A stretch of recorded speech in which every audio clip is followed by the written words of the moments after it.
J'adore, c'est magique. Bonsoir. Bien. Je voudrais tout d'abord remercier les assistants et assistantes pour tout le travail qu'ils et elles font pour toutes les conférences et pour toutes les activités que vous avez vues au cours de cet été.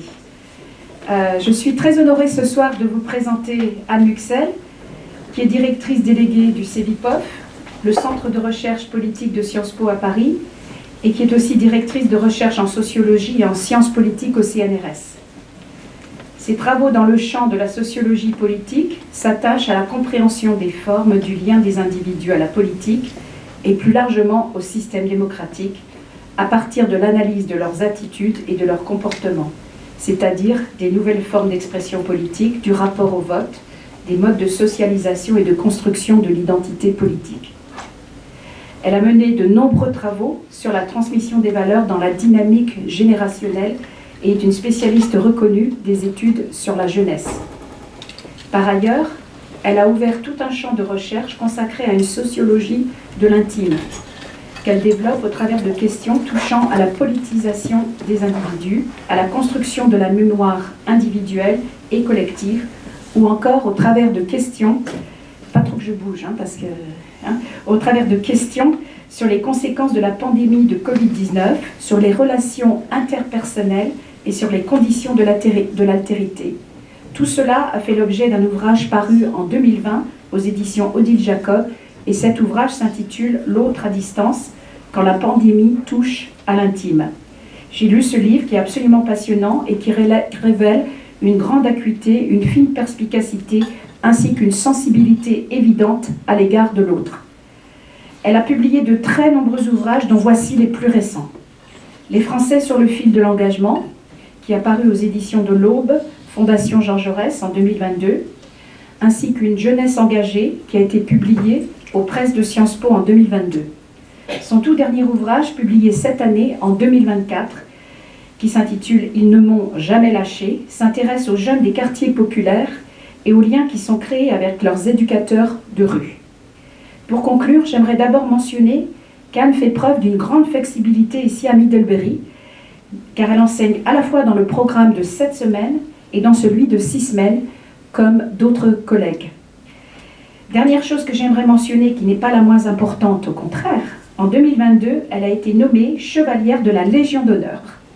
La Légion d'honneur étant, je cite, « le premier ordre national visant à honorer des citoyens français. C'est la plus haute distinction que l'on puisse recevoir et qui récompense les mérites éminents acquis au titre de la nation, soit à titre civil, soit sous les armes. » Fin de citation. Nous avons donc une chance extraordinaire à l'école de français Middlebury, car nous y avons 2 chevaliers de la Légion d'honneur, Anne Muxel et Pascal Perrineau. Ce soir, la conférence d'Anne va porter sur l'Europe politique, un chaînon manquant dans la citoyenneté des jeunes Français. Les jeunes Français, en effet, n'investissent pas l'Europe politique et en désertent la scène électorale, ainsi que toute participation aux décisions politiques, car l'Europe démocratique et ses institutions ne les intéressent que peu.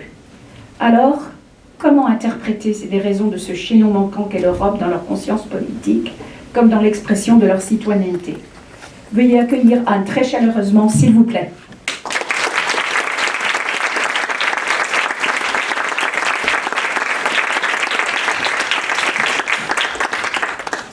Merci beaucoup Armelle pour ces mots de présentation. Merci à tous et toutes d'être là ce soir, parce que c'est une semaine où je sais que les uns et les autres, vous avez beaucoup de travail, qu'il s'agisse des étudiants, des étudiantes, mais aussi des enseignants et enseignantes qui ont beaucoup de travail pour finir cette session. Merci bien sûr aux assistantes et aux assistants qui ont préparé cette conférence. Alors, le sujet que je vais aborder avec vous ce soir est un sujet assez austère, un sujet effectivement de sciences politiques par rapport à un bon nombre de conférences que nous avons eues jusqu'à présent, passionnantes ici, où on a effectivement pu s'intéresser à divers sujets.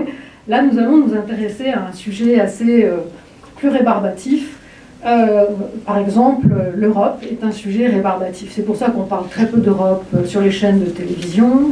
Les éditeurs publient très peu de livres sur l'Europe. Dès qu'on parle d'Europe, il y a toujours cette idée, ça n'intéresse personne, ça ne se vendra pas. Donc peut-être que ma conférence ne vous intéressera pas, c'est donc un pari. Mais je me suis dit, quand Armel m'a proposé de faire une conférence cet été, je me suis dit que l'actualité, c'était les élections européennes. En tout cas, c'était à ce moment-là les élections européennes, avant que cette séquence électorale inédite nous surprenne, nous prenne de court, puisque maintenant, effectivement, nous avons certes eu des élections européennes, mais dans la foulée aussi des élections législatives, comme vous le savez. Donc je vais là me concentrer sur les jeunes et l'Europe, en revenant bien sûr sur la façon dont les élections européennes ont été abordées et utilisées par les jeunes pour s'exprimer. Alors c'est vrai que je partirai de cette question, et ce sera peut-être mon fil conducteur pour cette conférence, de ce constat, plus exactement, que l'Europe, finalement, est une entité très familière pour les jeunes, qui voyagent en Europe, qui se sentent culturellement proches de l'Europe, européens, qui de toutes les façons, c'est une jeunesse aujourd'hui qui s'est fortement mondialisée, donc une jeunesse qui a l'habitude de circuler, mais aussi de consommer des produits culturels, d'avoir des références culturelles qui débordent très largement le seul cadre national. Bref, les jeunes sont nés, en tout cas les jeunes dont je vais parler, les jeunes de la génération Z, eh bien ce sont des jeunes qui sont nés dans l'Europe, qui sont familiers avec l'Europe, qui ont surtout aussi compris que finalement l'Union européenne, le Parlement européen avaient de plus en plus de responsabilités, d'incidence dans les décisions politiques qui entraînaient des conséquences sur la vie politique nationale, sur la vie quotidienne des citoyens, et des jeunes qui aussi par ailleurs sont plutôt interpellés dans leurs préoccupations par des enjeux qui débordent très largement le cadre national. L'enjeu climatique, l'enjeu environnemental, évidemment, déborde très largement le cadre national, et c'est plutôt un enjeu qui est très très important et qui est porté par les jeunes, même facteur de politisation dans la jeunesse. Toutes les préoccupations aussi liées aux droits des minorités, liées aux questions humanitaires, liées à plus de justice sociale, débordent les droits de l'homme, bien sûr, aussi, déborde très largement le seul espace de la scène politique nationale, et on aurait pu penser qu'avec l'ensemble de ces éléments, toutes ces raisons, eh bien finalement les jeunes investissent la scène supranationale pour s'exprimer, investissent effectivement ce qui leur est offert, c'est-à-dire cette citoyenneté européenne au travers de laquelle donc ils peuvent participer à un vote pour désigner les représentants au Parlement européen. Or, ce n'est pas le cas, et nous allons essayer ensemble de comprendre pourquoi. Je ne vais pas pouvoir vous donner une raison simple, mais on va essayer de faire ce chemin ensemble. Alors, comme je le disais, l'Europe, c'est un espace de mobilité pour les jeunes. Vous le voyez sur ce graphique, un nombre important de jeunes dit se rendre souvent pour des raisons personnelles ou professionnelles dans un autre pays européen, 43% des 18-24 ans, 50% des 25-34 ans. Vous voyez que c'est même un peu plus que l'ensemble de la population. Et vous le savez bien, avec les programmes Erasmus, notamment en Europe, mais même, j'imagine, beaucoup d'échanges aussi entre les États-Unis et les pays européens dans les programmes universitaires. Beaucoup d'étudiants ont l'occasion d'échanges universitaires. L'Europe est donc un espace d'échange. L'Europe, l'Union européenne, telle qu'elle est vue par les jeunes Européens, reflète aussi les valeurs qui sont à l'origine de la construction européenne. Vous avez sur ce graphique une comparaison entre des jeunes allemands, des jeunes du Royaume-Uni, des jeunes de France et des jeunes d'Espagne. Donc les jeunes français, vous verrez, c'est donc la signalétique en bleu, et vous voyez que pour tous ces jeunes, la question de la paix en Europe est une valeur importante, emblématique en tout cas pour les jeunes. Celle des droits de l'homme vient après, la solidarité, la démocratie, la sécurité, la prospérité, réussite économique, la tolérance, la compréhension entre les peuples, etc. Bref, vous voyez tout à fait cette hiérarchie des valeurs, mais qui correspond assez bien aux valeurs qui sont les grands principes fondamentaux sur lesquels l'Union européenne s'est construite. La démocratie, la liberté, l'égalité, le respect de la dignité humaine, la solidarité, la stabilité économique, la paix, etc. Donc on retrouve, ça ce sont vraiment les valeurs fondamentales de la construction européenne, du projet de l'Union européenne. On voit bien que c'est complètement intégré par la perception des jeunes et la représentation qu'ils ont.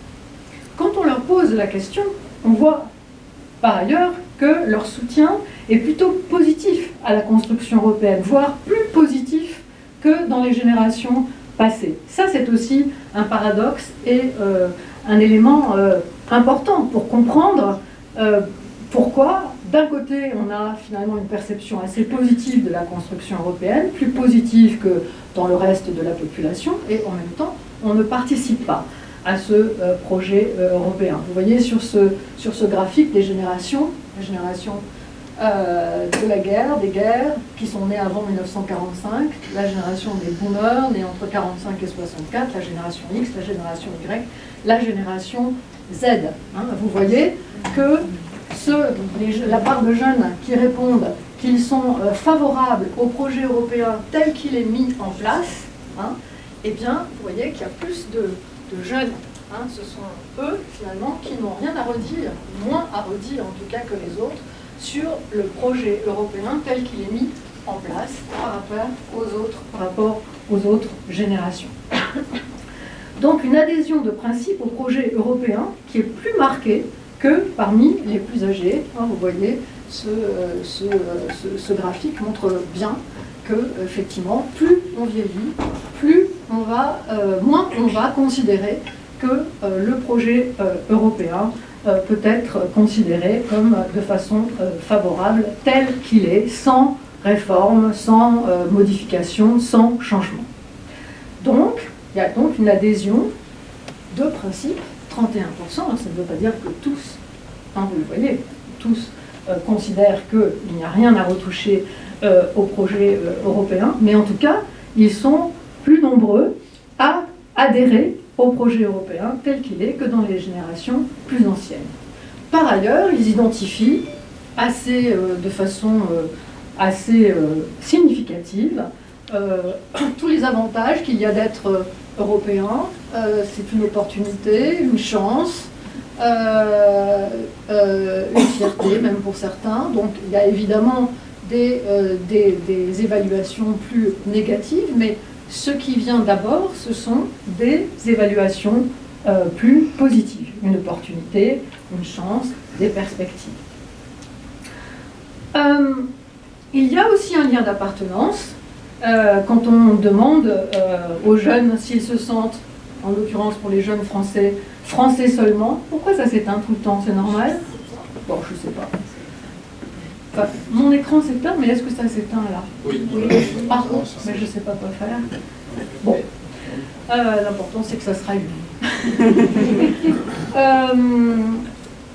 Oui, le lien d'appartenance, donc, c'est-à-dire quand on demande aux jeunes s'ils se sentent français seulement, français et européens, ou européens et français, on voit qu'effectivement il y a des différences assez importantes selon le niveau de diplôme, selon les différences entre la jeunesse diplômée et la jeunesse non diplômée, différences d'ailleurs que l'on retrouve dans l'ensemble de la population. Le diplôme comme dans bon nombre de nos démocraties, reste quand même un élément extrêmement discriminant d'un certain nombre d'attitudes, de comportements, et notamment d'attitudes et de comportements vis-à-vis de la sphère politique.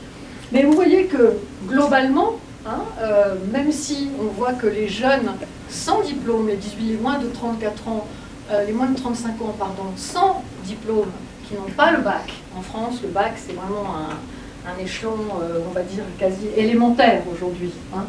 Eh bien, voilà, le sentiment d'être d'abord français domine, comme aussi il domine dans l'ensemble de la population de 35 ans qui aussi est sans diplôme. Il y a une vraie différence entre ceux qui ont un diplôme et ceux qui n'ont pas un diplôme.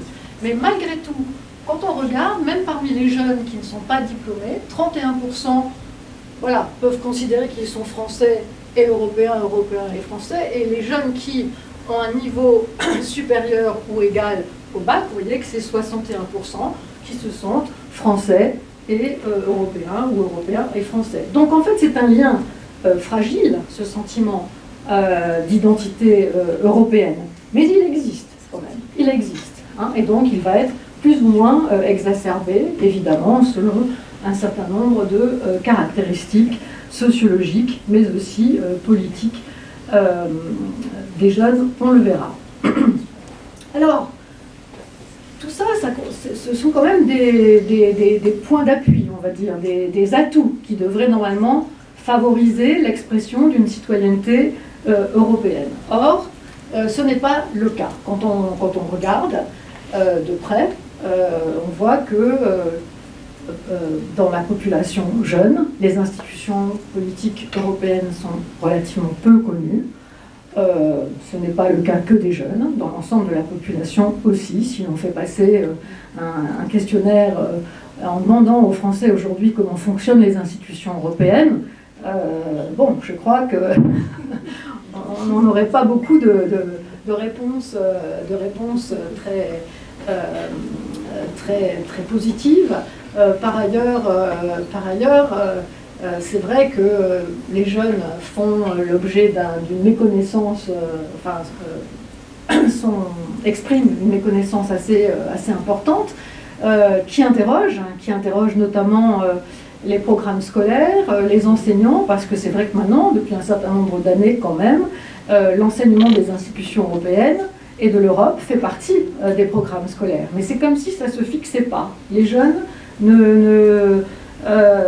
ça ne les intéresse pas, c'est trop abstrait, ça reste trop lointain, ça reste trop distant, c'est pas incarné par des personnalités. Et donc, c'est comme si tout ce qui est dispensé finalement par le savoir scolaire et par les connaissances scolaires dans ce domaine ne se fixait pas. Parce que, effectivement, le niveau de leur connaissance est très faible. Les rapports de force au sein du Parlement européen, pour ceux qui ont assisté à la conférence de Sylvie Strudel, ici, qui présentait tous les différentes familles politiques du Parlement européen, les coalitions, c'est vrai que c'est très compliqué, et donc ces rapports de force politique au sein du Parlement européen sont très peu identifiés par les jeunes, considérés comme illisibles, ainsi que les enjeux européens, comparés aux enjeux de politique nationale. Et puis, dernier point, et bien important ici dans ce qui nous intéresse, c'est que les élections européennes qui sont organisées tous les 5 ans pour élire les députés au Parlement européen ne les mobilisent pas et qu'effectivement on observe un taux d'abstention tout à fait important dans la population jeune. Mais je rappelle là encore que les jeunes ne font que amplifier bien des comportements, des attitudes que l'on observe à l'échelle de l'ensemble de la population, parce qu'il y a aussi un taux d'abstention très important dans l'ensemble de l'électorat. Alors, comme je ne suis pas sûre que tout le monde soit très familier ici de l'histoire de la construction européenne, du fonctionnement des institutions, j'ai profité de cette conférence pour redonner quelques éléments d'information sur ce sujet, pour au moins en avoir les très très grandes lignes, pour que l'on sache les uns et les autres de quoi on parle. Donc l'histoire de la construction européenne démarre donc il y a un peu plus de 70 ans maintenant, avec la déclaration historique de Robert Schuman, qui est effectivement le père fondateur, on va dire, l'un des pères fondateurs, mais quand même un personnage clé de l'histoire européenne, avec effectivement deux axes importants. La question de la paix, on est à la sortie de la guerre, hein, on est dans la période où l'Europe et les pays européens doivent se reconstruire après une guerre qui a très meurtrière en Europe. Et aussi l'idée effectivement que si ces pays européens mettent en commun leurs moyens économiques, leurs moyens notamment en matière énergétique, la production de charbon et d'acier, eh bien l'Europe et les pays européens trouveront une certaine puissance, notamment pour se reconstruire, non pas pour fabriquer des armes, comme cela est dit, mais il le rappelle, la mise en commun des productions de charbon et d'acier changera le destin de ces régions longtemps vouées à la fabrication des armes de guerre dont elles ont été les plus constantes victimes, mais pour participer donc au progrès et à la reconstruction de l'Europe. Donc voilà très rapidement, une chronologie de la création de l'Union européenne. Donc dans cette première période, les débuts de la construction européenne, 1945 jusqu'au milieu, ou à l'abord, on va dire, des années 60. Donc en 1951, c'est le traité qui crée donc la communauté européenne du charbon et de l'acier, donc qui marque vraiment le premier acte d'engagement de l'Europe. Et ensuite, on a une plus grande période, qui est la période de la construction de la communauté économique européenne, où vraiment l'idée de Union européenne commence à prendre corps et place, hein, qui est scellée avec le traité de Maastricht en 1992. Vous voyez que c'est quelques années après la chute du mur de Berlin. Donc au niveau de l'histoire européenne, ce sont quand même des dates très importantes, dans une période encore récente. Beaucoup de choses, finalement, ont changé en Europe et les citoyens ont été confrontés à des grands changements. Vous voyez qu'en 1987, c'est aussi très tôt, avant même la création de l'Union européenne et du traité de Maastricht, en Europe, a été créé le programme Erasmus, c'est-à-dire c'est ce programme d'échange entre les étudiants, donc qui maintenant, quasiment tous les étudiants passent par ce programme Erasmus, donc qui a quand même maintenant une certaine durée depuis 1987.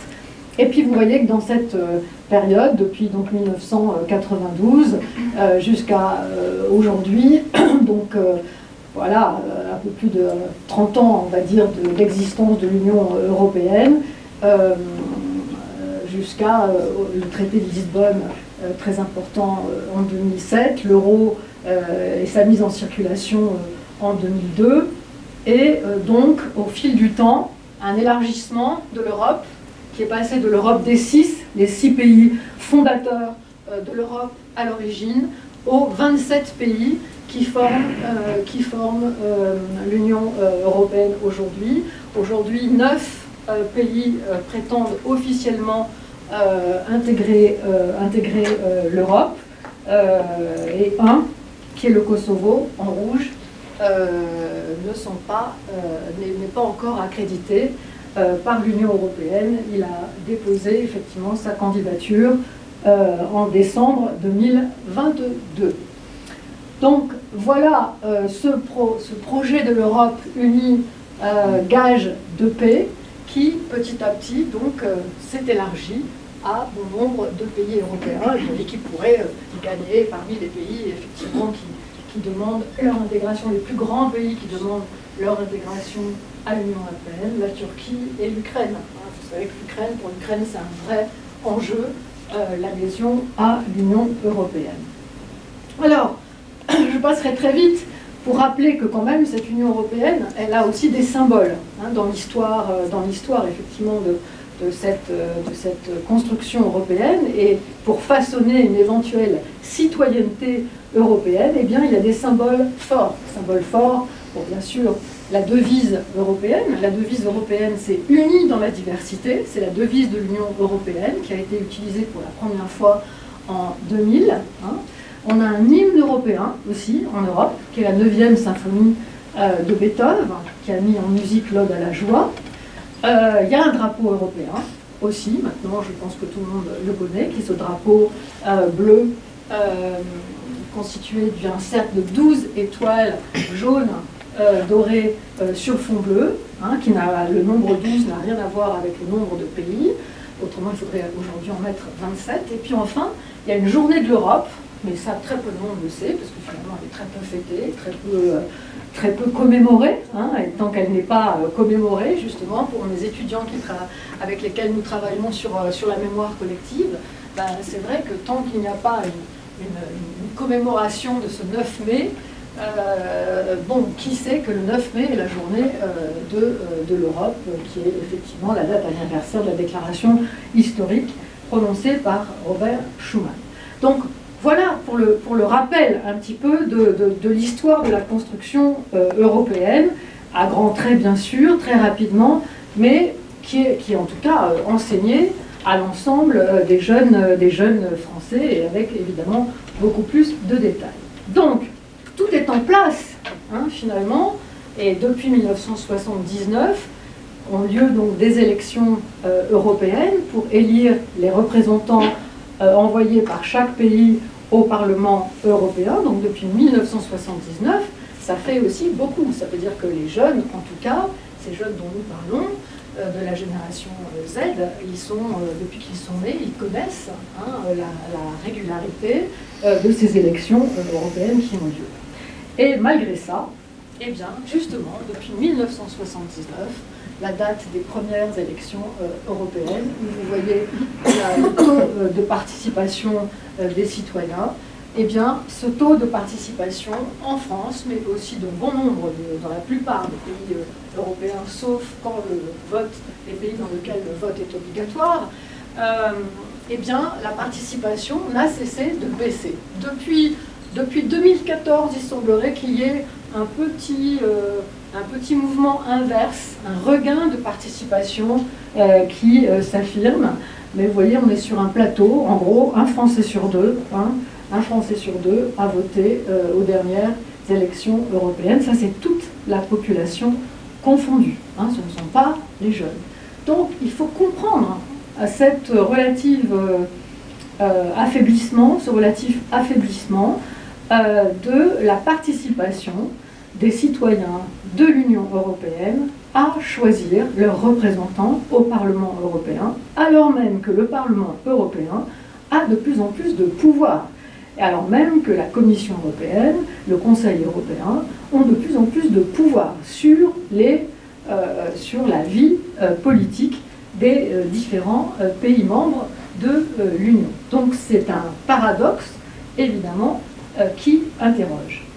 Alors, avant d'aller plus loin et de regarder plus particulièrement ce qui se passe pour les jeunes, un petit rappel aussi, petite information plus exactement sur le fonctionnement de ces institutions européennes, pour bien comprendre le rôle du Parlement européen, qui a un pouvoir décisionnel de plus en plus important et auquel, effectivement, la France vient d'envoyer, comme d'autres pays, comme les 26 autres pays membres de l'Union européenne, vient d'envoyer un certain nombre de députés. Donc voilà quel est le processus décisionnel européen. Voilà le Parlement européen. 705 députés qui donc viennent de l'ensemble des 27 pays membres de l'Union européenne. Vous voyez que le Parlement européen a un rôle très important. Il vote le budget et aussi la majorité des lois européennes. Lesquelles lois européennes sont très souvent adoptées. On est obligé pour certaines d'entre elles, elles sont adoptées par les différents pays membres. Ce Parlement européen, il peut aussi censurer la Commission. Le Parlement européen, il peut approuver les commissaires européens, puisque donc il y a un Conseil européen, une Commission européenne, un Conseil de l'UE, voilà donc les trois instances de gouvernement, de pouvoir, on va dire, au niveau européen, Et le Parlement, vous voyez, a quand même un rôle de contrôle, mais aussi de vote dans des lois, qui est extrêmement important et plus important que par le passé. Et donc, pour désigner ce Parlement européen, on fait appel tous les 5 ans aux 450 millions d'Européens potentiellement électeurs pour composer cette assemblée du Parlement de l'Union européenne.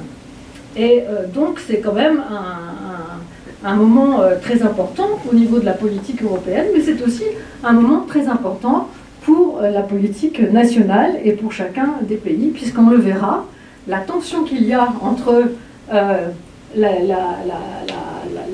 nationalisation des enjeux, la tentation, en tout cas pour les forces politiques de chaque pays, de nationaliser les enjeux, de transformer les élections européennes en élections finalement nationales et grandes, à chaque fois, et que bien souvent, les enjeux strictement européens passent au second plan.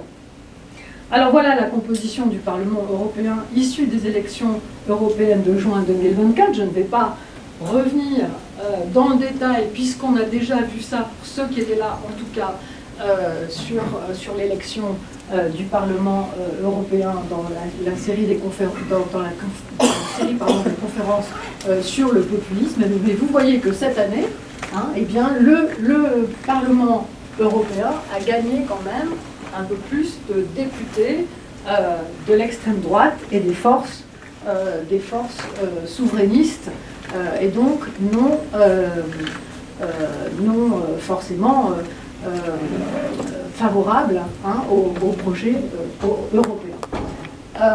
Sont rentrées aussi au Parlement européen des forces d'extrême gauche, en nombre plus important. Vous voyez les évolutions sur la droite. C'est-à-dire que les forces radicales, d'une certaine façon, à gauche comme à droite, sont entrées davantage au Parlement européen. Alors j'en viens maintenant aux élections européennes qui se sont tenues donc le 9 juin dernier en France. Pour essayer là maintenant de voir comment les jeunes Français se sont saisis finalement de ces élections européennes pour exprimer des choix politiques. Vous le voyez sur ce graphique qui distingue encore les différentes générations, alors que 6 Français sur 10 disent qu'ils se sont intéressés aux élections européennes, les jeunes sont plus en retrait. 45% de la génération Z dit s'être intéressé aux élections européennes. Bon, c'est pas négligeable, on aurait pu penser que ça peut être moins, mais on voit bien par exemple un écart considérable avec les générations d'avant-guerre, nées avant 1945, 81% d'entre eux disent s'intéresser aux élections européennes. Les boomers, ma génération, 69% disent s'intéresser aux élections européennes. Il y a un retrait par rapport à des jeunes qui pourtant sont normalement familiers de l'Europe, ont grandi dans l'Europe, ont grandi dans cette idée de citoyenneté européenne, mais qui pourtant s'intéressent moins aux élections européennes. Alors vous voyez bien sûr là, c'est une enquête que nous avons menée, un panel des élections européennes que nous avons mené au CEVIPOF sur 1 an, puisqu'on a fait une première vague d'enquête en juin 2023 et une toute dernière au moment des élections européennes. Et ce panel européen est d'ailleurs toujours en cours, puisqu'évidemment maintenant on a intégré les élections législatives. Mais vous voyez l'évolution. Alors bien sûr qu'au fil du temps, au fur et à mesure que l'échéance des élections européennes se rapproche, on a évidemment un intérêt qui va croissant. En juin 2023, à 1 an avant les élections européennes, vous voyez que le taux d'intérêt pour les élections européennes, que ce soit chez les jeunes ou chez les moins jeunes, du reste, n'était pas très élevé. Mais on voit que dans l'ensemble de la population, cet intérêt grimpe, mais que chez les jeunes, il reste toujours, au fil du temps, il grimpe aussi, mais il reste toujours en dessous. Donc il y a un intérêt qui a du mal il y a un différentiel, on va dire, entre les générations qui est assez important. Même chose si on regarde l'évolution de l'indice de participation. Il y a un an, quand on demandait aux Français jeunes et moins jeunes s'ils avaient l'intention de voter aux élections européennes, 46% des Français disaient qu'ils allaient voter, 34% seulement des moins de 35 ans. Vous voyez que chez les moins de 35 ans, ça c'est la participation réelle en bas de course, en bout de course, vous voyez que ça n'a pas beaucoup bougé. C'est-à-dire, on sent bien d'ailleurs que la campagne elle-même, la campagne des européennes, n'a pas suscité un surcroît de mobilisation électorale, de participation. La courbe, certes, à chaque fois monte un tout petit peu, mais pas tant que ça, que ce soit pour l'ensemble de la population, comme pour l'ensemble des jeunes. Donc c'est une campagne, cette campagne des européennes, qui n'a pas suscité beaucoup de participation, d'engouement, d'intérêt, contrairement à ce qui se passe, à ce qui se passera pour les législatives. Donc vous voyez ce différentiel en bout de course de participation, c'est 14 points entre les moins de 35 ans et le reste de la population. Alors, parmi les raisons qui sont données pour expliquer, données par les jeunes, pour expliquer finalement cette abstention qui est la leur, cette abstention importante, puisqu'en fait, 7 jeunes sur 10 ne sont pas allés voter. 7 jeunes sur 10 de moins de 35 ans n'ont pas pris part à ces élections européennes. Donc, vous voyez, bien sûr, 23% répondent parce qu'ils seront en week-end, en congé, en déplacement, bref, ils ne pourront pas se rendre sur le lieu du vote, puisque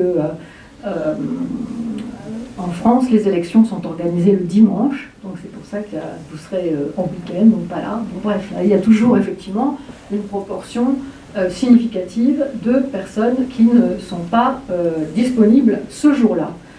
Mais regardez toutes les autres raisons évoquées. Avec les petits cercles rouges que j'ai entourés, toutes les raisons, vous voyez que ce qui vient tout juste après, c'est le sentiment d'inutilité, le sentiment d'inefficacité du vote. Ils ne voient pas du tout à quoi ça sert, ils ne voient pas ce que ça va changer, et ils ne voient pas du tout quel est l'intérêt du vote au niveau européen. Après, les trois barres roses foncées qui sont surlignées, ce sont des jeunes qui expriment leur mécontentement et qui disent s'abstenir finalement par protestation. C'est vraiment cette abstention protestataire maintenant que l'on observe de plus en plus dans les comportements politiques électoraux lors des élections dans nos démocraties. C'est la montée finalement de cette protestation politique qui s'exprime dans les votes, mais aussi dans les non-votes. Et il y a une part de l'abstention qui est maintenant une abstention de nature politique, de nature protestataire, pour dire son mécontentement. Je manifeste par mon abstention mon mécontentement à l'égard de l'action du président de la République et du gouvernement, je manifeste mon mécontentement à l'égard des partis politiques, je manifeste mon mécontentement à l'égard de l'Union européenne. Donc on ne va pas voter. Et puis vous avez en jaune, voilà, tous ceux qui répondent que vraiment ils se sentent très loin de tout ça, ils ne s'intéressent pas du tout à la politique, ils sont complètement indifférents à ce qui se passe. Donc vous voyez que dans l'abstention, si l'on enlève juste cette raison des 23% qui disent qu'ils n'ont pas pu se rendre pour des raisons pratiques finalement au bureau de vote, vous voyez que quand même, si vous cumulez toutes ces raisons, les raisons de l'abstention des jeunes, exprimées par les jeunes eux-mêmes, montrent bien que derrière l'abstention, derrière leur abstention, il y a quand même un certain nombre d'attitudes, de comportements, de visions de la politique qui s'expriment.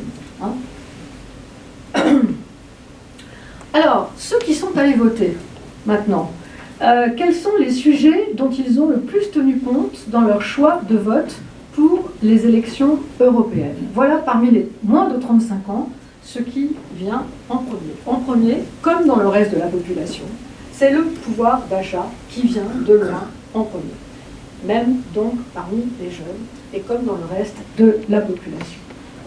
Vient en deuxième l'immigration, et en troisième, la protection de l'environnement. Et ça, c'est quelque chose que l'on a vu évoluer au fil du temps. Hein. C'est-à-dire que la préoccupation de l'immigration, qui était plutôt, jusqu'à présent, un enjeu peu mobilisé par les jeunes, au fil de la campagne, hein, est remontée, et est même passée devant la préoccupation pour l'environnement. En tout cas, dans le cadre de la campagne à ces élections européennes, et en tout cas pour ceux, les jeunes, et ça c'est très important, qui ont voté. Hein, les 3 jeunes journalistes qui ont voté. C'est avec ça en tête qu'ils ont voté. Et donc, voilà, au fil du temps, vous voyez donc sur à peu près 1 an, hein, vous voyez le pouvoir d'achat est resté assez stable. L'environnement a eu tendance, la préoccupation pour l'environnement a eu tendance à baisser. Et vous voyez quand même l'enjeu de l'immigration qui a monté tout au long de la campagne. Donc on en reparlera, il y a sûrement des raisons à ça. Il y a eu aussi des campagnes faites par certains candidats qui ont été extrêmement efficaces pour atteindre les jeunes, et les jeunes qui ont voté. On va voir le résultat de leur vote, et on voit bien la pénétration finalement de cette campagne, avec des enjeux qui ont été portés, notamment celui de l'immigration, dans la population jeune au fil du temps. Voilà le résultat, voilà comment les jeunes ont voté. Leur premier vote, comme vous le voyez, comme pour l'ensemble du reste des électeurs, c'est le Rassemblement national. C'est le Rassemblement national, donc parti d'extrême droite, qui a gagné les élections européennes. Et les jeunes ont voté à ce moment-là de façon assez similaire au reste de la population. Il n'y a pas une singularité du vote jeune s'agissant du Rassemblement national. Par contre, quand même quelque chose que l'on voit, c'est le vote pour la France insoumise qui apparaît beaucoup plus marqué parmi les moins de 35 ans, et particulièrement parmi les tout jeunes, les 18-24 ans, comparé effectivement au reste de la population, où la France insoumise a fait des scores très faibles. Donc vous voyez qu'en tout cas, quand on regarde les votes qui ont été exprimés, vous voyez par exemple que Renaissance, ici, n'a que peu pénétré du tout dans les jeunes générations, les Républicains non plus, le Parti socialiste non plus. Hein, la candidature de la liste portée par Raphaël Glucksmann n'a finalement fait que très peu de suffrages chez les jeunes. Les écologistes, un peu plus, mais franchement, pas grand-chose. Par contre, le Parti communiste non plus. Par contre, c'est vraiment la France insoumise qui capte le vote de gauche, en tout cas de ceux qui ont voté, encore une fois, à ces élections européennes. D'un côté, et à droite, hein, ceux qui captent le vote des jeunes à droite, c'est la liste du Rassemblement national. Donc vous avez cette polarisation, hein, du vote des jeunes aux élections européennes qui s'est particulièrement exprimée. Et là, vous voyez bien aussi au fil du temps, toujours sur 1 an, c'est l'intérêt de faire des panels électoraux, vous voyez la progression, hein, quand même, la progression très nette du Rassemblement national et la réussite de la campagne de Jordan Bardella, avec ses 1,2 million et peut-être sans doute plus d'abonnés sur TikTok, et donc sa grande habilité finalement à s'adresser aux jeunes. Donc vous voyez qu'il a fortement progressé en 1 an. C'est le seul, hein, qui a vraiment progressé. Vous voyez que même la France insoumise se maintient à un niveau relativement constant par rapport à il y a 1 an, passant de 13 à 16. Le seul parti qui a vraiment progressé chez les jeunes, hein, c'est effectivement en termes d'intention de vote, c'est le Rassemblement national. Alors, quelques interprétations de ce vote ou de ce non-vote, hein, des jeunes, puisque encore une fois, 7 jeunes sur 10, hein, que pensent-ils, qui sont-ils, et s'ils avaient voté, pour qui auraient-ils voté, hein.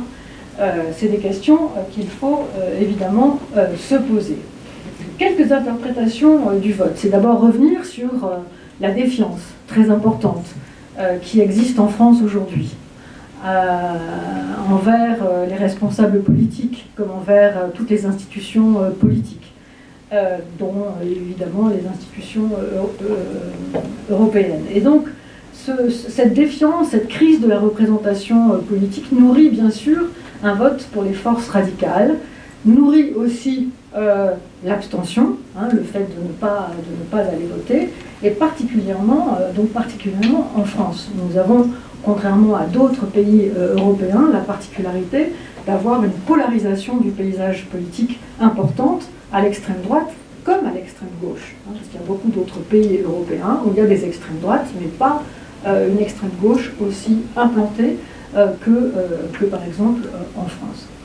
Alors, ces élections, alors ça c'est, je dirais, un effet de période, hein, parce que ça fait maintenant, on va dire, une bonne trentaine d'années. Hein, et Nicolas Rousselier, dans sa conférence l'autre soir, a rappelé, hein, que cette montée progressive avec Le Pen et la famille Le Pen de l'extrême droite. Hein, donc c'est maintenant quelque chose qui est bien installé et effectivement, en France, le Rassemblement national a progressé sur ce terreau, on va dire, de défiance à l'égard de la politique, de populisme. Ça, je vous renvoie à ceux qui ont suivi effectivement les conférences sur le populisme, c'est-à-dire ce rejet du système, ce rejet des élites, ce sentiment de ne pas être reconnu, de ne pas être entendu. Et donc, effectivement, le Rassemblement national a beaucoup, évidemment, profité et instrumentalisé cette situation.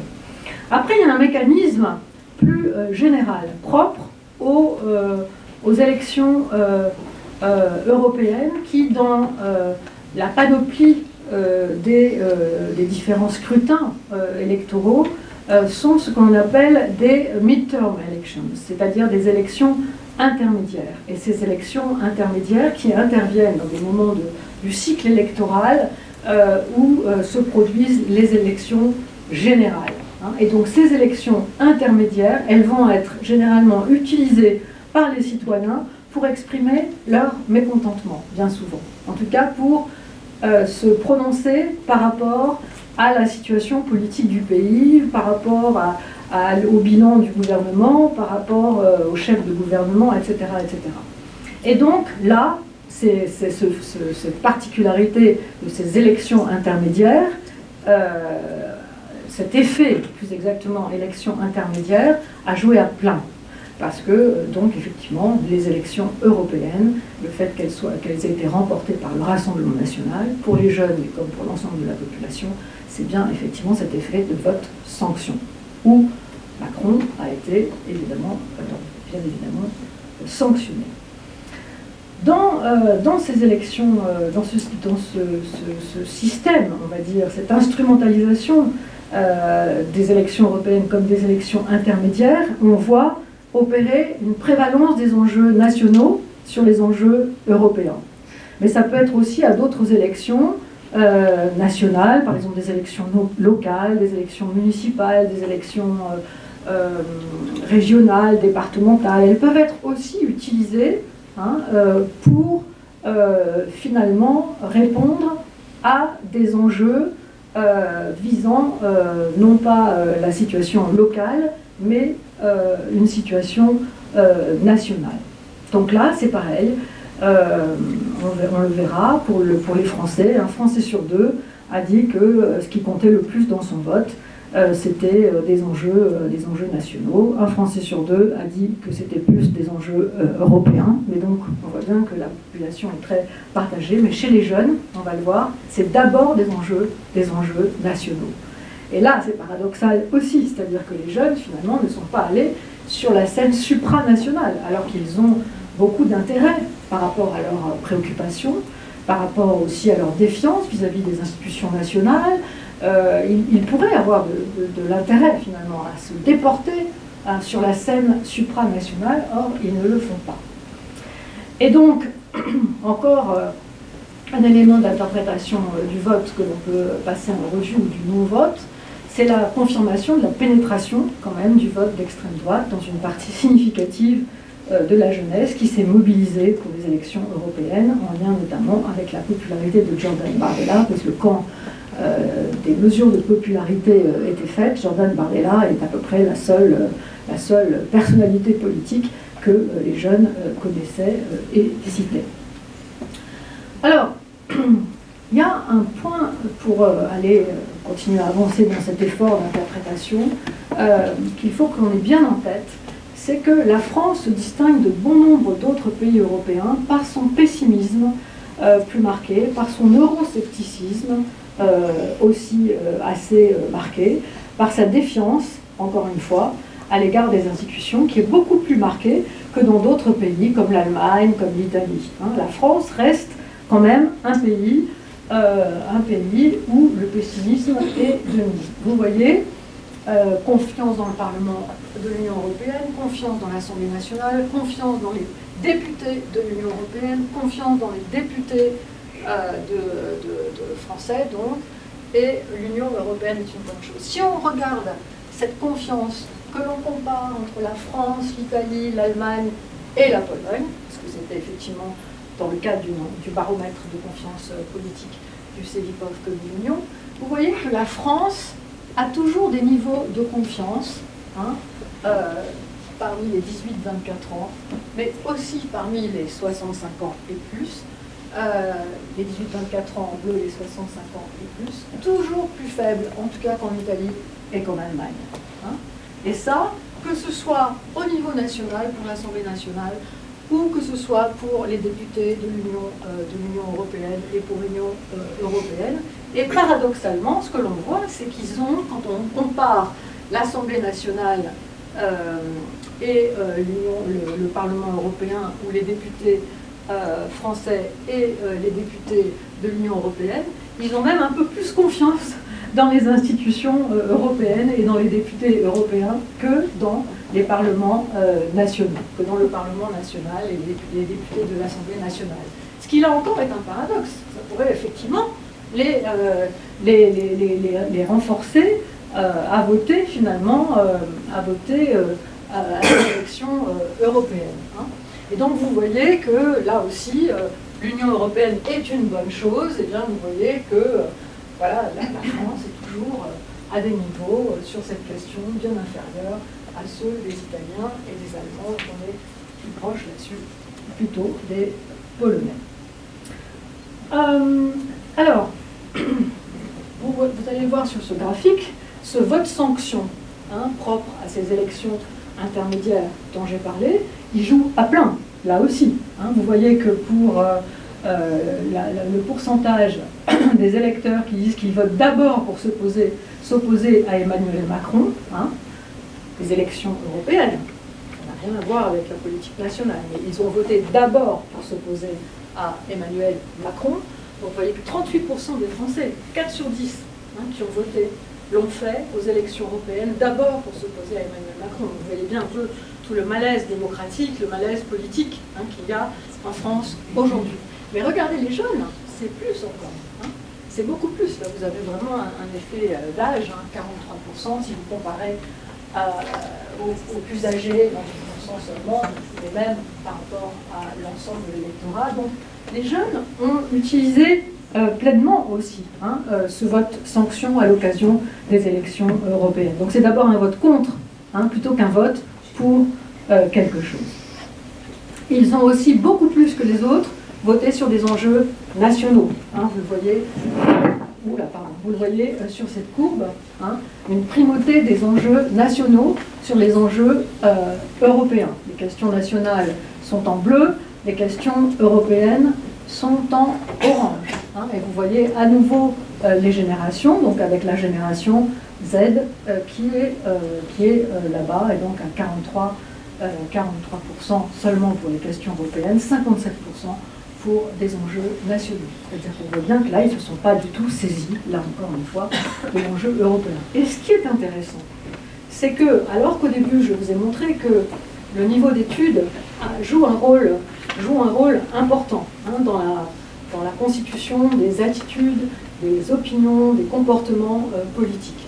Et bien, sur cette question de la nationalisation des enjeux, ce qui est intéressant, c'est que, alors que le diplôme joue un rôle important dans l'ensemble de la population, hein, chez les 35 ans, vous voyez qu'il y a vraiment les 35 ans et plus, hein, vous voyez qu'il y a une différence selon les diplômes. Par contre, chez les jeunes, ce n'est pas le cas. Ça veut dire que donc, même chez les jeunes qui sont diplômés, qui font des études, qui sont étudiants, hein, et qui pourraient donc s'intéresser davantage aux questions européennes, eh bien, ils continuent à voter pour des enjeux d'abord nationaux. C'est-à-dire que l'enjeu européen ne pénètre pas, finalement, la jeunesse, qu'elle soit diplômée ou pas diplômée. Donc, on est en France devant un clivage politique important, hein, dans la jeunesse française. Je vois que vous riez, mais c'est bien. Où vous voyez quand même l'attrait d'une certaine, voilà, ces deux jeunesses complètement clivées. D'un côté, vous avez une jeunesse qui, effectivement, se reconnaît dans la droite la plus radicale, et à gauche, vous avez une jeunesse qui se reconnaît dans la gauche, dans LFI, vous voyez un drapeau palestinien, vous voyez effectivement toutes sortes de slogans, mais surtout, Merde est là, c'est-à-dire qui fait une allusion à la jeunesse en mer de Front National, qui était effectivement cette mobilisation des jeunes de gauche depuis notamment en 2002, quand Jean-Marie Le Pen était arrivé au second tour de l'élection présidentielle.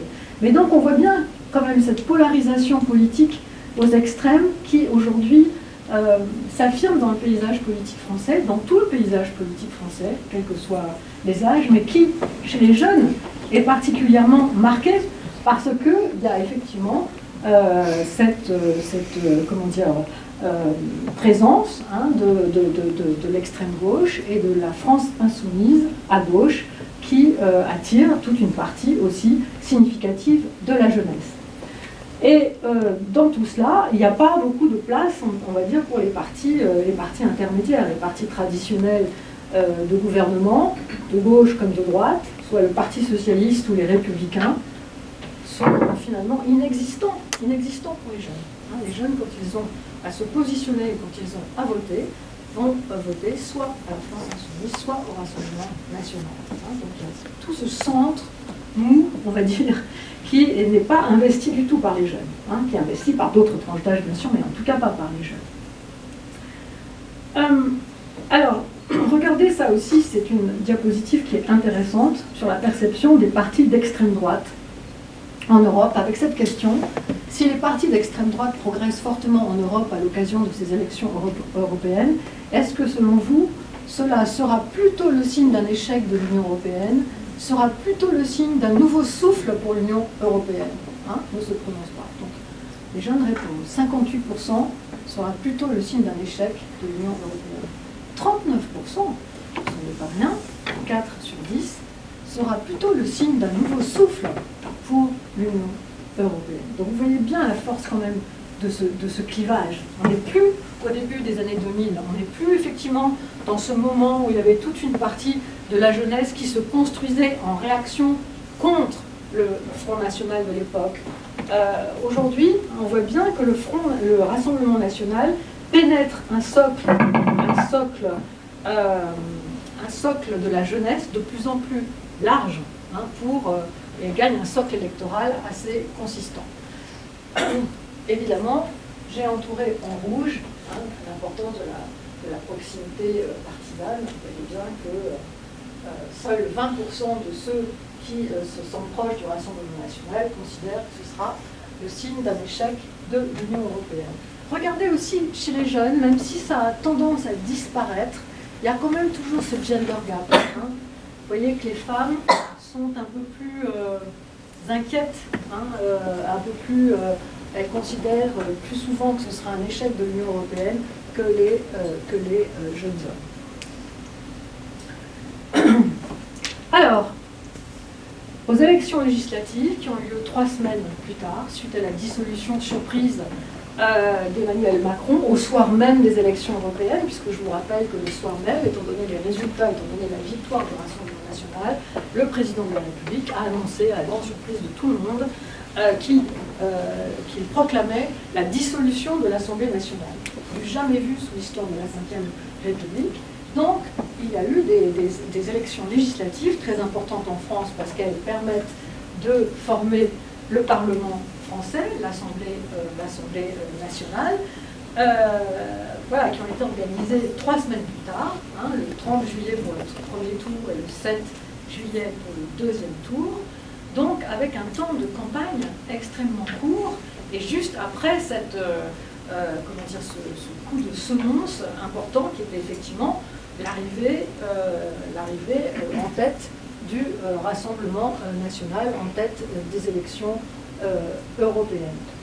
Donc, les jeunes sont appelés à voter 3 semaines plus tard pour les élections européennes, et c'est la coalition du nouveau Front populaire, faisant barrage à l'éventualité du Rassemblement national au pouvoir, qui est arrivée en tête, largement en tête, des votes des jeunes. Ça veut dire qu'il y a une forte mobilisation de la jeunesse, de droite, qui a continué, d'extrême droite, qui a continué à se mobiliser bien sûr, mais une grande part de la jeunesse de gauche qui s'est mobilisée, qui est allée voter.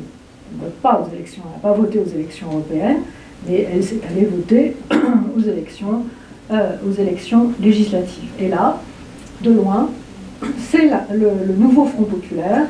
Je rappelle, le nouveau Front populaire, c'est une coalition de gauche qui a été mise en place par les 4 partis que sont la France Insoumise, le Parti communiste, le Parti socialiste et Europe Écologie Les Verts, pour faire barrage à l'arrivée au pouvoir du Rassemblement national. Donc en faisant effectivement une coalition d'une gauche unie, ils ont réussi, en bout de course, à ne pas faire entrer le Rassemblement national, notamment au gouvernement, puisque on a vécu quand même toute cette séquence du printemps, pour tous ceux qui ont suivi l'actualité politique française, avec la perspective de Jordan Bardella, Premier ministre, dans une cohabitation avec le président Macron. On n'est plus du tout dans ce cas de figure, puisqu'on est dans un cas de figure où personne n'a vraiment gagné une majorité, mais en tout cas, pour ce qui nous intéresse ici, c'est les jeunes, vous le voyez, ont donné leur voix, la majorité des jeunes, en tout cas plus exactement le premier vote des jeunes, s'est porté sur le nouveau Front populaire, 48%, 32% pour le Rassemblement national parmi les 18-24 ans, et 38% pour le nouveau Front populaire, 31% pour le Rassemblement national parmi les 25-34 ans. Donc on a eu ce renversement de situation, sans pour autant quand même supprimer le vote, l'importance des votes parmi les jeunes pour le Rassemblement national. Alors, une toute dernière réflexion, avant que je m'arrête, une toute dernière réflexion qui ouvre sur un relatif paradoxe.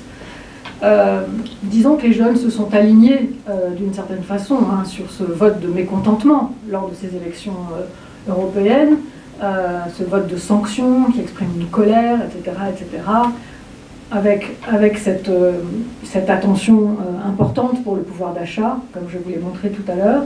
Mais il y a un relatif paradoxe, qui est que quand on demande aux jeunes et aux Français s'ils sont satisfaits de leur vie par rapport à il y a 5 ans, eh bien on voit que les jeunes, globalement, qu'ils aient un niveau d'études supérieur au bac ou pas, eh bien les jeunes sont quand même plus satisfaits, nettement plus satisfaits de leur vie que les générations plus âgées.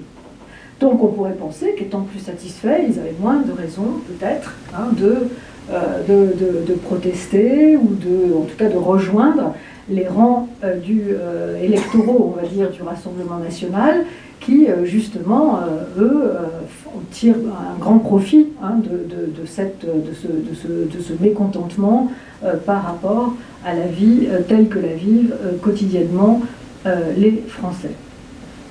Autre paradoxe aussi, c'est que finalement, comme je le disais, les avantages liés au fait d'être européen sont parfaitement reconnus aussi par les jeunes.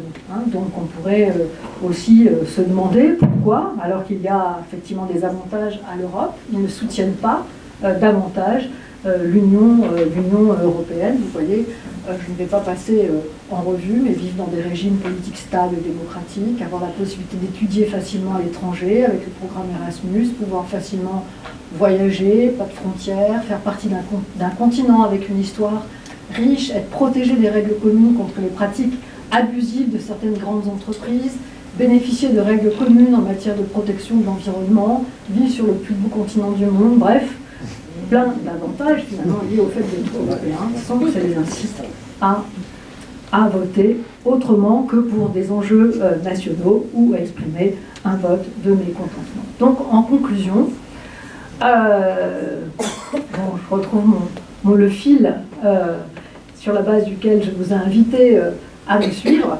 Donc en conclusion, par rapport à ce rapport finalement des jeunes à la construction européenne, ce chaînon manquant qu'on essaie de traquer, on s'interroge pourquoi ce chaînon manquant de la citoyenneté politique, il me semble que c'est tout d'abord le fait que la référence nationale résiste. Hein, elle résiste quand même chez les jeunes, elle est encore très importante. Il y a comme un décalage entre l'attachement affectif qui reste d'abord national, on l'a vu, hein, même si de plus en plus s'ouvre quand même à l'Europe, mais l'attachement national reste premier et la préoccupation pour les enjeux nationaux reste aussi premier. Donc le référent national reste très fort et donc empêche, et je pense que tant qu'il n'y aura pas des listes transnationales, tant qu'il n'y aura pas de grands leaders européens à partir desquels les jeunes pourront s'identifier, tant qu'il n'y aura pas un projet commun, un projet politique commun qui sera clairement identifié, eh bien évidemment les particularismes nationaux vont empêcher finalement la réalisation de cette citoyenneté européenne. Autre point de conclusion, c'est que des clivages sociopolitiques traversent la jeunesse, évidemment. J'ai parlé du niveau d'études, mais évidemment qu'il y a jeunes et jeunes. Hein, on n'a pas les mêmes conditions si l'on fait des études dans une université telle que celle de Middlebury, et puis si on est déjà au travail, avec faiblement diplômé, dans un territoire où il manque des services publics, où on est loin de tout, et où on a du mal à gagner sa vie. Donc il y a évidemment des jeunesses. Et donc aujourd'hui, nombre de sociologues, de politistes, de personnes qui observent la France évoquent effectivement une France fragmentée. Hein. Il y a Jérôme Fourquet, un analyste français, qui a parlé de l'archipel de la France, c'est-à-dire une France qui se diffracte en des sous-groupes, en des territoires qui finalement ne communiquent plus beaucoup entre eux. Eh bien, oui, il y a aussi du coup cette fragmentation, cette archipélisation, elle se retrouve aussi au niveau des expériences de la jeunesse, et on voit qu'il y a effectivement des jeunesses très clivées, qui votent évidemment de façon complètement clivée aussi. Et donc cette polarisation politique, elle se porte sur les forces radicales de l'échiquier partisan.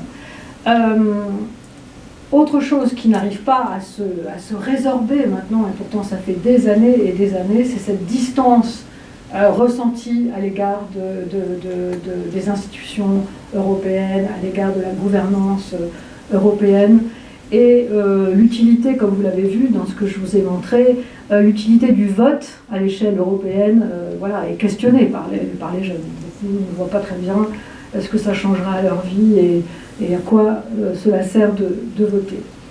Par ailleurs, on voit bien qu'il y a un positionnement, même si les jeunes adhèrent au projet européen, il y a quand même un positionnement plus critique à l'égard du projet européen qui se met en place, et le fait qu'ils ne croient plus, comme dans les premiers temps de l'Europe, que l'Europe était un moteur de progrès social et économique. Aujourd'hui, c'est quand même une idée qui est mise en péril, en difficulté, et qui, aujourd'hui convainc de moins en moins peut-être les jeunes de l'Europe, de l'Union européenne telle qu'elle est. Et donc, au bout du compte, l'Union européenne serait-elle simplement ou plus exactement l'adhésion à l'Union européenne serait-elle simplement la résultante finalement d'une sorte de consensus mou, relativement flou, une Europe habitude, une Europe déjà là, une Europe qu'on connaît, ils sont nés dans l'Europe, mais en fait ils ne voient pas très bien, ils ne se sont pas finalement appropriés cette Europe, en tout cas dans sa dimension politique. Et évidemment, on peut se poser cette dernière question. Est-on vraiment entré dans une ère politique post-nationale ? J'ai l'impression, au vu de tout ce que je vous ai raconté, que les nations résistent bigrement. Et donc, voilà, on peut quand même peut-être en douter. Voilà, merci beaucoup.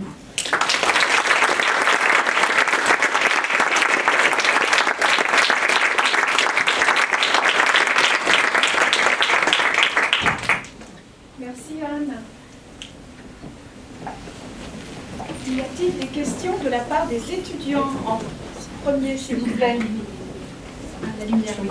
Merci.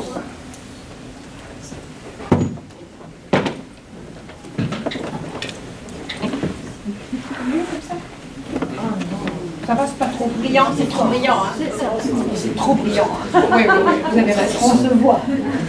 Bien, y a-t-il des questions? Je passe le micro.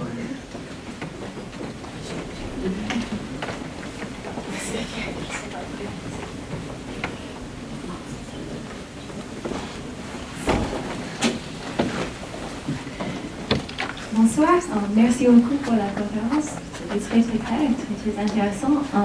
Je voudrais savoir, qu'est-ce que vous diriez à une jeune personne qui n'est pas très sûre de l'utilité en fait, de voter lors des élections européennes?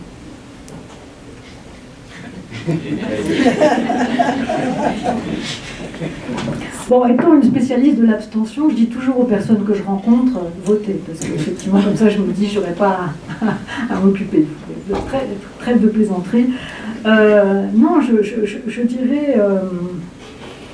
je dirais qu'étant donné maintenant l'importance des enjeux environnementaux, des enjeux sociaux, des enjeux démocratiques qui nous interpellent, que le cadre national ne suffit absolument plus pour les traiter, et que donc, et même les questions liées aux équilibres géopolitiques, les menaces de guerre, qui sont quand même de plus en plus réelles, je crois qu'effectivement, les nations seront plus fortes, et sont plus fortes déjà, grâce à l'Union européenne. Et donc je crois qu'il y a toute une pédagogie à faire en direction des jeunes qui manque, qui ne prend pas. C'est la faute sûrement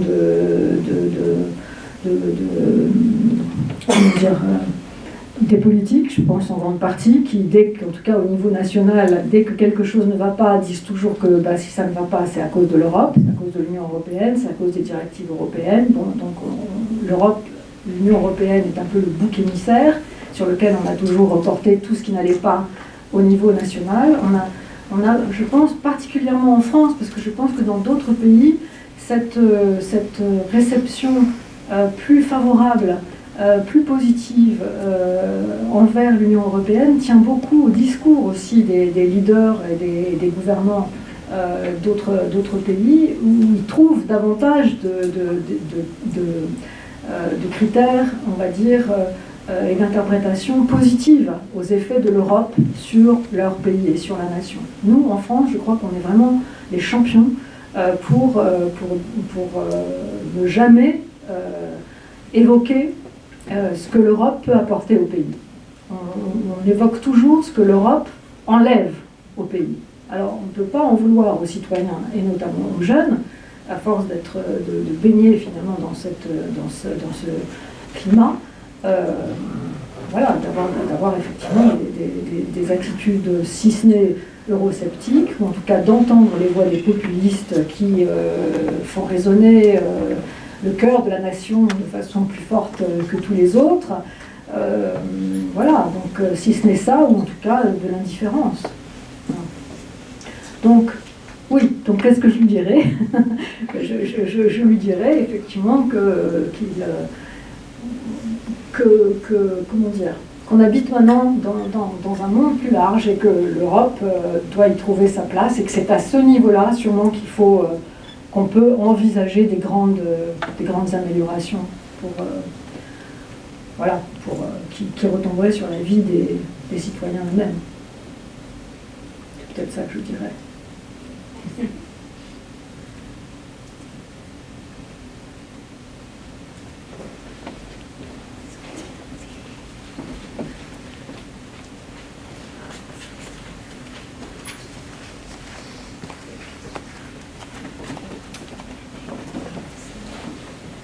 Bonjour, merci. Bonsoir, merci pour ta présentation.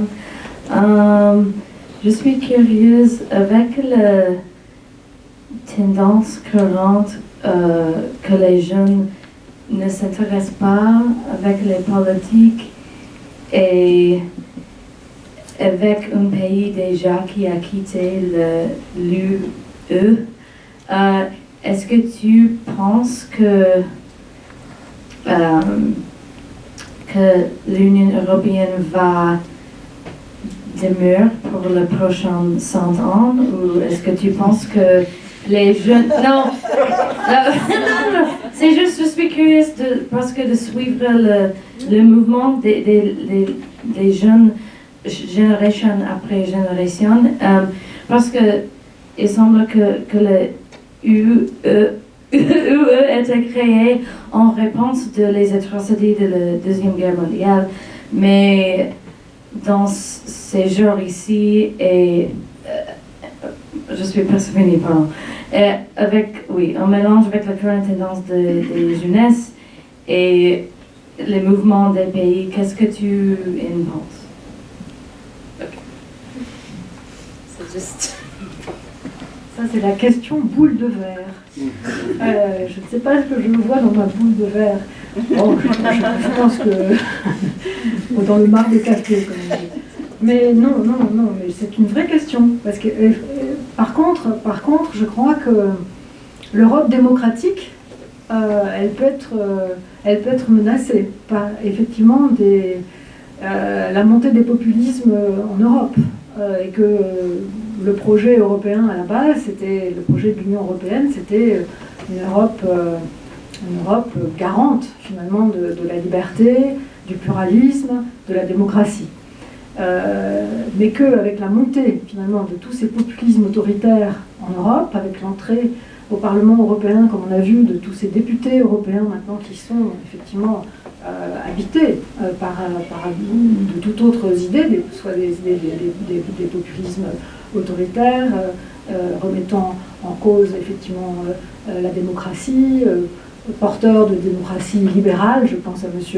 Orban par exemple pour la Hongrie. Si tout cela se généralise, que va devenir effectivement le projet européen? Voilà, ça je crois que c'est quand même une inquiétude que l'on peut avoir, c'est-à-dire quelle est la capacité finalement de résistance de l'Union européenne à la montée des forces antidémocratiques, ou en tout cas risquant de venir menacer les principes fondamentaux que j'ai présentés tout à l'heure de l'Union européenne. Voilà. Et donc, on le sait très bien en ce moment, à l'intérieur de l'Union européenne, en fonction des pays, il y a des tiraillements, il y a effectivement des points de friction sur certaines valeurs, sur certaines décisions à prendre, sur certaines visions finalement du fonctionnement des sociétés, du droit des individus. On voit bien qu'il y a certains pays dans lesquels ces droits sont plus menacés que dans d'autres.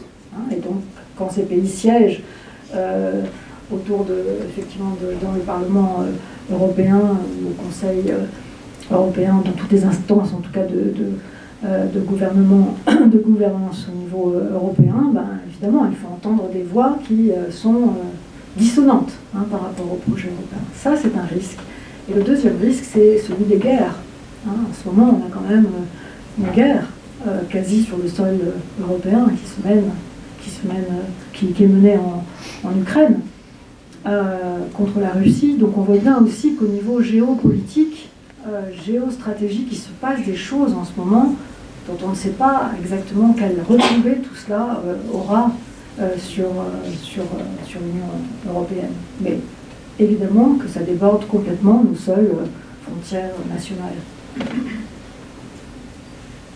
Oui. Attends.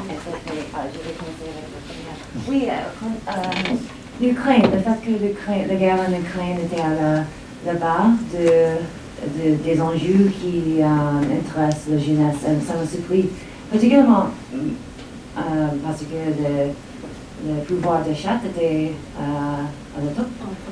Oui, et est-ce qu'il y a un discours, une consciousness de lien entre les deux choses et comment est-ce que ça joue? Parce que je connais un peu plus et je sais qu'en fait c'est la guerre en Ukraine et l'impuissance de chat est utilisée par Orban de soutien de fonds de guerre. L'idée que l'Ukraine doit aller à la table avec la Russie, est-ce que ça c'est clair? C'est utilisé comme notre forme de propagande. Donc, juste comment est-ce qu'il y a un discours comme ça en France, comme la jeunesse? Parce qu'ici, l'inflation est considérée comme quelque chose, il n'est pas lié à la guerre, ni à une autre chose. C'est comme, il y a une classe élite qui fait des décisions sur l'économie, le fait, blablabla, et c'est juste un choix, plutôt comme une affaire d'une chaîne d'événements mondiale. Est-ce que... Oui, je crois que c'est une remarque tout à fait intéressante et c'est aussi probablement un peu la limite de ces enquêtes, de ces mesures sur la base d'indicateurs. Parce que quand on s'intéresse à la façon dont les jeunes perçoivent les risques de guerre, par exemple, avec l'Ukraine, eh bien, effectivement, ils sont très conscients des menaces. Et ils se sentent assez concernés par ce qui se passe en Ukraine. Beaucoup d'entre eux, par exemple dans certains segments, bien évidemment, de la population, ont pu participer à des actions d'aide aux réfugiés. Certains jeunes aussi, comme partout en Europe, sont allés s'engager aux côtés des Ukrainiens pour se battre, etc.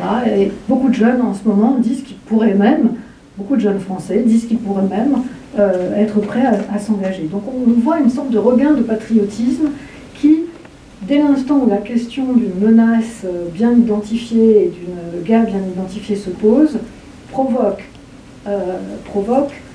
comment dire, un sentiment de solidarité qui s'exprime. Là, ce que l'on mesurait, c'est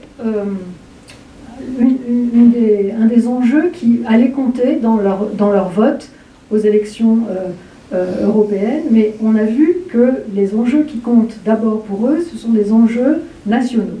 Or, en ce moment, là en France, la question du pouvoir d'achat est absolument omniprésente, très importante pour les Français qui, effectivement, subissent l'inflation, comme dans d'autres pays. Je pense qu'aux États-Unis, il y a aussi cette question qui se pose.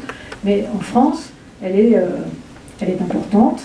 Elle touche beaucoup de segments de la population, beaucoup de jeunes. Le seuil de pauvreté des jeunes est important. Il y a de plus en plus de jeunes qui passent sous le seuil de pauvreté en France. Donc, comment dire, dans le cadre d'une hiérarchie, dès l'instant où on répond aux raisons pour lesquelles on a voté, et n'oublions pas que ce sont les 3 jeunes sur 10, encore une fois, qui ont voté à ces élections européennes, eh bien, c'est cet enjeu-là qui vient.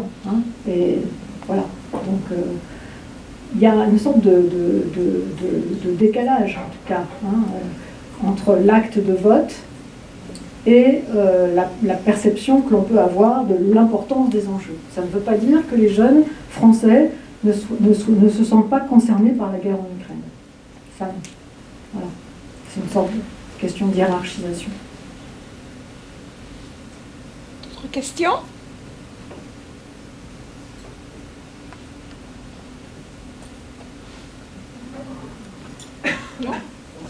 Merci beaucoup, Anne. Merci.